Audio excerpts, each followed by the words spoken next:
Siyata Dishmai, we're going to continue in the gates of the Baal Shem Tov. We're continuing with the 4th chapter in the importance of believing in yourself and how important your own work is. I'm going to bring a teaching from Netiv Mitzvotecha. And it says like this: Ki ha-mitzvah hazot asher anochi metzavecha hayom lo niflet hi mimcha. This mitzvah that I'm commanding you today, it's not too wondrous for you. It's not too much for you. Ki ha-mitzvah hazot, this mitzvah, כולל כל התורה ומצוות, רצה לומר התשובה והתפילה והייחודים. What is this mitzvah that is not too wondrous for you? That includes all of Torah and all of the mitzvot. That's what's called tshuva, tefillah, and yichudim. Returning to Hashem, connecting to Hashem, and unifying yourself with Hashem. V'amtakat dinim, and the amelioration of judgments, the sweetening of all judgments. V'lichot haklipot, to cut off all opposing forces that cover up the light of Hashem. Uliyached ha'orot, ulamshich hamochim, to unify the lights and to draw down a new intellect, to draw down new God consciousness. Lo niflet, it's not a wondrous thing. Eno davar mufrash muvdal mimcha. This is not something that's separate or too much for you, beyond your pay grade. Lo v'shamayim, it's not in the heavens. Shetechaven hakavanot b'shamayim mim'al. You're not meant to be doing the kavanot. It's not too much in the heavens to be doing the intentions of the heavens. Lamshich shefa leyached ha'orot, to draw down abundance and to unify the lights. Velo me'ever layam, it's not beyond the sea, says the pasuk. Lelech limkei haklipot, la'alot haneshamot v'hanitzotzot, to go inside the klipa, the sea is the klipa, and to elevate all of the souls and the sparks that are in there. Kol zeu kach, all of this is like this. Shitachrit hamidot ra'ot v'atovot ra'ot shel nafshecha v'tachniya kol tachat haneshama v'zeh ata koret u'mashbit haklipot. What are we saying here? We're telling a person it's not too much to have the intentions of the heavens, and it's not too much for you to go inside the sea and take out all of the souls that have fallen into the klipa and the sparks. Of course it is. Most of us are not on the level that we could be doing those things. Definitely not putting ourselves in dangerous situations in order to help other people. We're not there. Tzadikim do this stuff. But he's saying it's not above you. How is it not above you? Because if you come and you cut off your negative traits and your negative lust that you have in yourself, and you bring all of your powers underneath the power of the neshama, by way of that, you nullify and cut off all of the klipot. Meaning just fix yourself. Take your own self and try to work on yourself. By way of that, you'll destroy all of the klipot.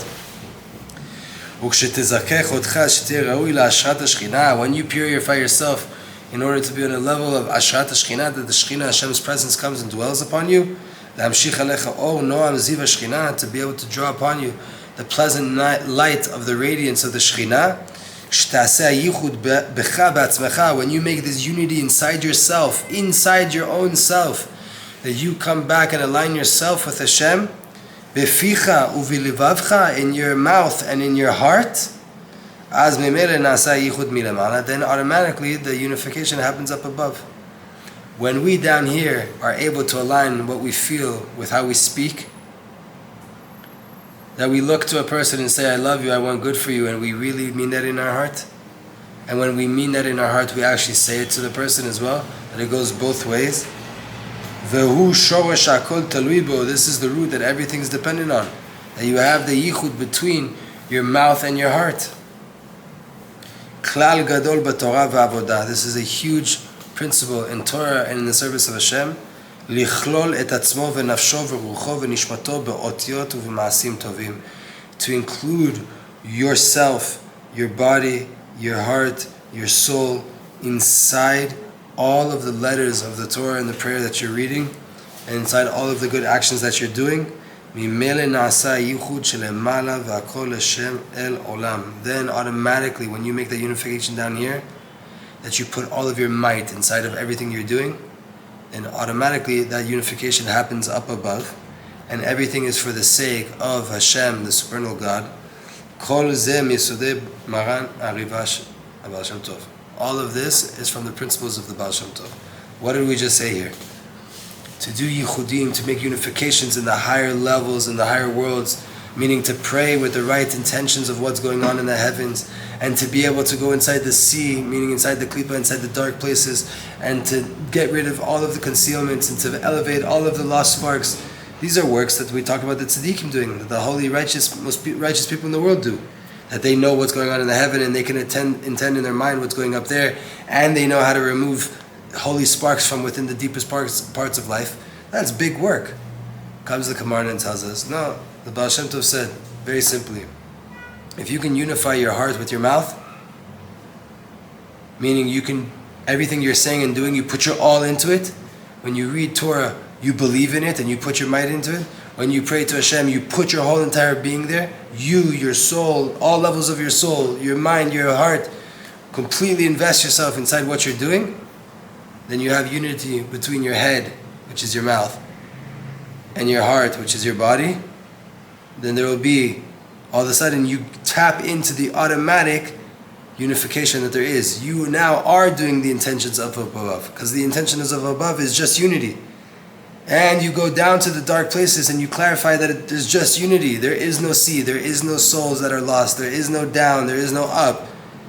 Just unity. The more unity we can make in our lives, the more unity we'll make outwardly, and then automatically these things are not mufle mimcha. They're not too wondrous for you to know what's going on in the heavens and to fix what's going on in the seas. It's not too much for you, because all you have to do is make that unity inside yourself, and then you automatically tap into those levels outside of yourself. Meaning the more you can align yourself internally, the more you'll be able to know that you really are affecting all of the heavens and all of the waters and all of the earth. It really just all happens inside. You don't have to learn how to do it like the Tzadikim outside, externally, in the upper worlds or in the lower worlds. You have to learn how to do it inside yourself. And if you can do it inside yourself, then you're already tapping into what's going on in the upper worlds and the lower worlds. One more little teaching. This is from Ben Porat Yosef. It's brought from also from the Baal Shem Tov on the Torah from Parashat Noach. Shamati mimori, inyan tefillah bechutz haaretz. I heard from a rabbi an idea about praying outside of the land of Israel. Ha'ikar hu ha'emunah she'amin Hashem yitbarach melo chol haaretz kavodo. The main thing is that you have to have emunah, and you have to believe that Hashem's honor fills up the whole entire world. By way of this, you lift up and elevate and exalt the feet, the lower places of the Shekhinah, meaning Chutz La'aretz, outside of Israel, where it's not so clear that there's God clarity. If you believe that Hashem is there too, when you come to pray, you'll also elevate that place. Be'ezrat Hashem Yitbarach.